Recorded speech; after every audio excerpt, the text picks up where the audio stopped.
All right, we're going to talk about the Thumper today. And for those that don't know, the Thumper is quite literally a device that restores mineable materials. Now, we're talking everything from the metals, iron to titanium, and silica, oxide, sulfur, and even now salt. As so anything that you can mine basically is restored when you run this device. So if you are putting it next to a cave, it restores all of the minerals that you got out of that cave. Now, this also means that you basically have unlimited materials now. So, the downside to this, though, is it's pretty difficult to actually get. It's not just something you're gonna 20 minutes into the game build. Now I'm gonna pop open my tech tree here. You can see here the prototype Thumper, which is what I'm looking at. It takes power 1,500. That's not too bad. A water wheel or a generator can do that pretty easily. It is carried in your back slot, so you can't carry multiples at the same time. The biggest problem with this thing is flat out the composites. Everything else is relatively cheap. Only 6 electronics, that's not hard. Steel screws is nothing. Like I said, everything in here is the composites. Because to get composites, you need both the electric furnace, which takes 60 electronics, and the material processor, which takes 60 electronics. The actual paste itself, which is a 1-to-1 ratio, it's pretty inexpensive, all things considered. Especially but when you realize that if you put this at the rice location, I've got it over a cave that makes 150 ore every time I run this. It's actually got a pretty big radius, as you can see right here as well. I mean, it restores everything. I've literally found silica nodes and everything all the way down here. So you could put one of these over a large mine and basically go nuts on an open world, just building anything you want. You could place it down into these areas down here, and actually, let's say I put it these cliff sides right here. I could regrow all of the silica and stuff so that I could just keep running back to it. It does not, however, respawn deep ore nodes or rocks. So, but then again, if you're running out of rocks, I kind of want to see what you built. But all in all, great thing if you're in an open world mission or you have to get up to, let's say that you have to do a mission that you need composites anyways, you might as well throw one of these down. I've got mine right here. And as you can see, I've got mine actually hooked up to this water wheel that gives it constant power. I just lean down, grab out of it, and come back over here. Now, a couple of warnings to this. It does initiate a tower defense mode. It's not too terribly bad, though.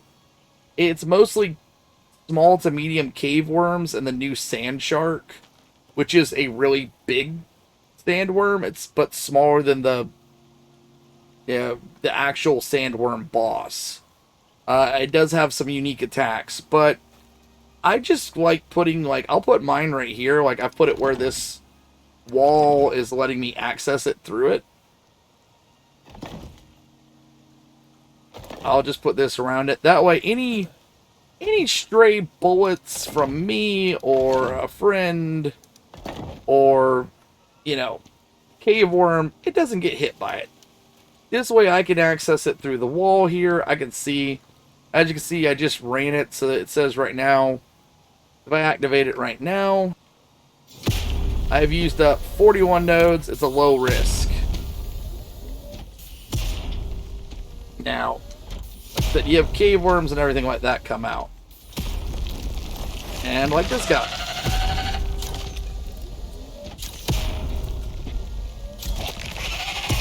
Now, if you come prepared, take an anti-poison pill and an antibacterial pill.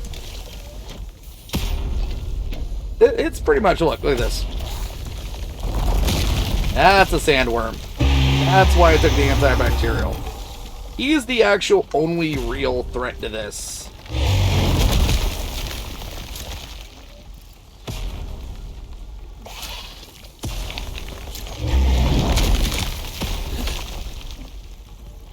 Now, as long as you basically watch him, he's pretty not too bad. And it's easier to kill him with a gun.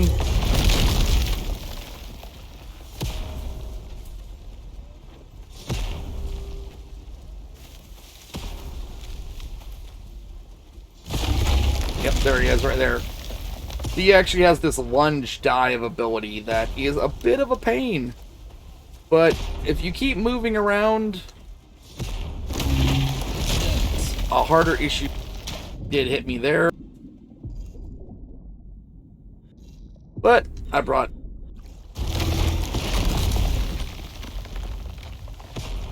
As soon as he pops out of the ground again, like I said, I'll keep on the move, moving about.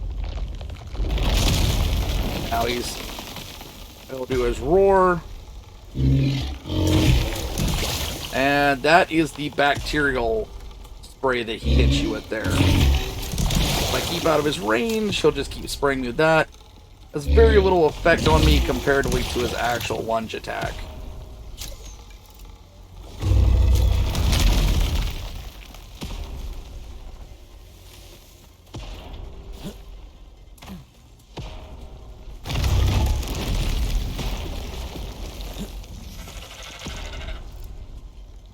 The biggest problem is getting multiples of these. Now, I use the bow a bit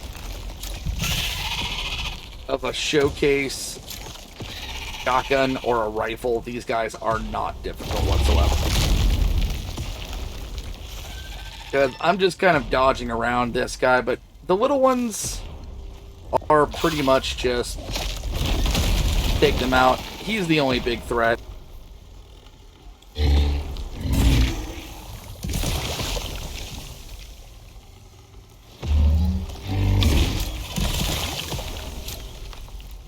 Like I said, as long as you keep your reach from them,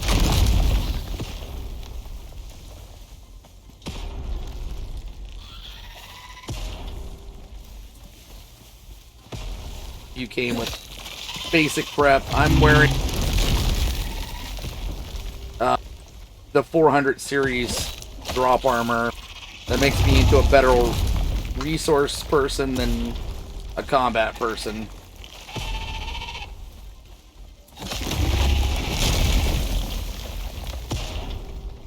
So yeah, if you have a gun, he's very easy. You can just shoot him every time he screams. He dies, you know, just a handful of shots. I'm mostly doing it this way, just, there he goes. And the Thumper has run. It is now over. And that is it. All of the materials now have respawned. I've got hurts even here. I can walk around grabbing them, but like I said, if you come prepared with a rifle, shotgun, or a lever action, very simple combat. The only reason I showed the bow and the axe was mostly to make it more difficult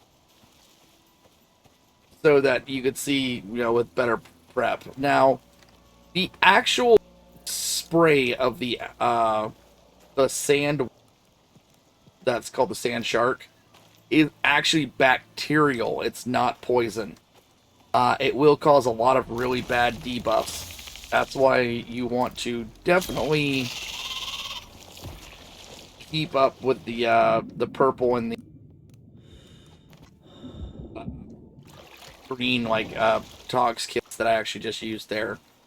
They're very easy to manufacture, so all in all, really good way of doing things. I get back a lot of materials when I do this. Like, as you can see down there, I've clear cut the entire area. All of these nodes in this row were gone. They were just disappeared. Now they've been restored. So really good way of just getting more materials for yourself in open world. And with that, I hope it helped, and I hope you enjoy Icarus.